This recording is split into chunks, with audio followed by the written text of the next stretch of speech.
Kesaksian Akhir Abad W.S. Rendra. Ratap tangis menerpa pintu kalbuku. Bau anyir darah mengganggu tidur malamku.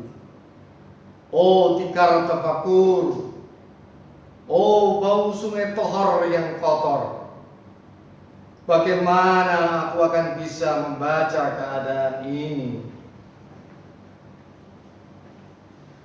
Di atas atap kesepian nalar pikiran yang digalaukan oleh lampu-lampu kota yang bertengkar dengan malam, aku menyerukan namamu. Wahai para leluhur Nusantara, oh Sanjaya, leluhur dari kebudayaan tanah. Oh Purnawarman, leluhur dari kebudayaan air. Kedua wangsamu telah mampu mempersekutukan budaya tanah dan air. Oh Resi Kuturan, oh Resi Nirarte, empu-empu tampan yang penuh kedamaian. Telah kamu ajarkan tatanan hidup yang aneka dan sejahtera yang dijaga oleh Dewan Hukum Adat. Oh, bagaimana aku bisa mengerti bahasa bising bangsaku ini? Oh Kajau Lalido, bintang cemerlang tanah Ugi, negarawan yang pintar dan bijaksana. Telah kamu ajarkan aturan permainan di dalam kehidupan, dalam benturan-benturan yang berbagai ragam di dalam kehidupan. Ada bicara, rapang, dan waris.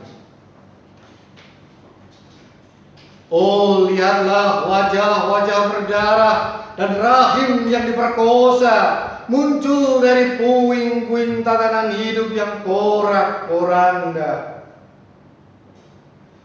Kejahatan kasat mata tertawa tanpa pengadilan.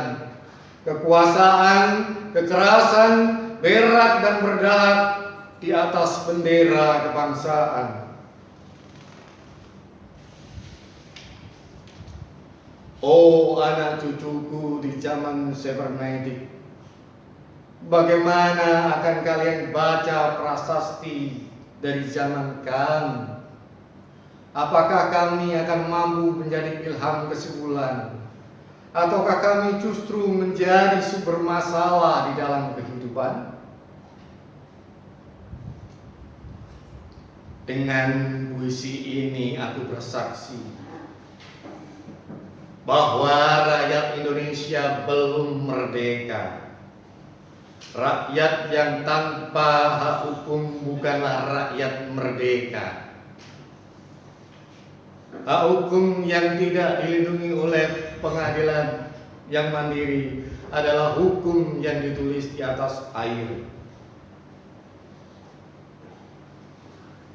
Bagaimana rakyat bisa merdeka bila polisi menjadi aparat pemerintah dan tidak menjadi aparat hukum yang melindungi hak warga negara? Bagaimana rakyat bisa merdeka bila birokrasi negara tidak menjadi aparat rakyat, melainkan menjadi aparat pemerintah yang berkuasa?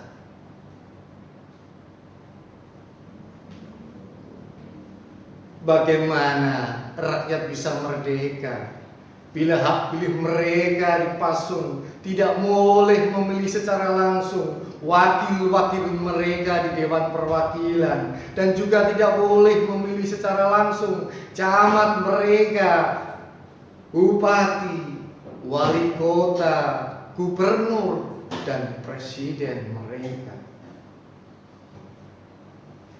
Dan partai-partai politik menganggap rakyat hanya abdi partai yang dinamakan massa politik partai, kaula partai, atau hamba partai.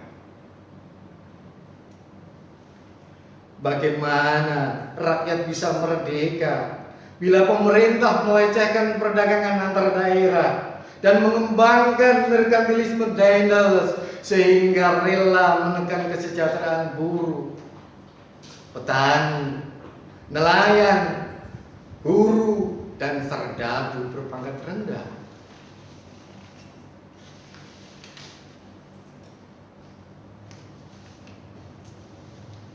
Bagaimana rakyat bisa merdeka bila provinsi-provinsi sekedar menjadi tanah jajahan pemerintah pusat, tidak boleh mengatur ekonominya sendiri, tatanan hidupnya sendiri, dan juga keamanannya sendiri.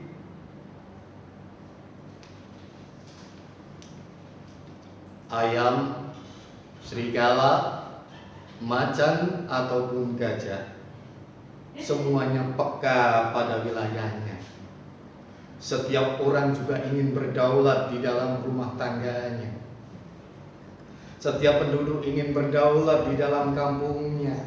Dan kehidupan berbangsa tidak perlu merusak daulat kedaerahan. Hasrat berbangsa adalah naluri rakyat untuk menjalin ikatan daya cipta antar suku yang penuh keanekaan kehidupan dan memaklumkan wilayah pergaulan yang lebih luas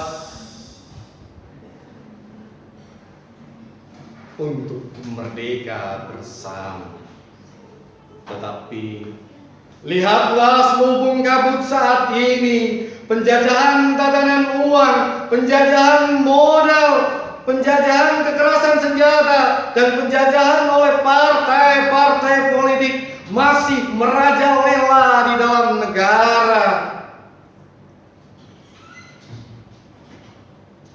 Dengan puisi ini aku bersaksi bahwa sampai saat puisi ini aku tanda tangani, para elit politik yang berkedudukan ataupun yang masih berjalan tidak pernah memperjuangkan sarana-sarana kepentingan rakyat. Mereka hanya rusuh dan gaduh, memperjuangkan kedaulatan golongan dan partainya sendiri. Mereka hanya bergulat untuk posisi sendiri. Mereka tidak perlu pada posisi rakyat, tidak peduli posisi hukum, posisi polisi, ataupun posisi birokrasi. Dengan bicik mereka akan mendaur ulang malapetaka bangsa dan negara yang telah terjadi. Oh Indonesia, ah Indonesia, negara yang kehilangan makna. Rakyat sudah dirusak azas tatanan hidupnya, berarti sudah dirusak dasar peradabannya, dan akibatnya dirusak pula kemanusiaannya. Maka sekarang negara tinggallah peta, itu pun peta yang lusuh dan hampir sobek pula. Pendangkalan kehidupan bangsa yang terjadi, tata nilai rancu, dusta, pencurian, penjarahan, dan kekerasan, halal. Manusia sekedar semak belukar yang gampang dikacau dan dibakar. Paket-paket pikiran murah dijajakan, penalaran amanah yang salah mendorong rakyat terpecah belah. Negara tidak mungkin kembali diutuhkan tanpa rakyatnya dimanusiakan, dan manusia tak mungkin menjadi manusia tanpa dihidupkan hati nuraninya. Hati nurani adalah hakim adil untuk diri kita sendiri. Hati nurani adalah sendi dari kesadaran akan kemerdekaan pribadi. Dengan puisi ini aku bersaksi bahwa hati nurani itu meski dibakar tidak bisa menjadi abu. Hati nurani senantiasa bisa bersemi meskipun sudah ditebang putus di batang. Begitulah fitrah manusia, ciptaan Tuhan yang Maha Esa.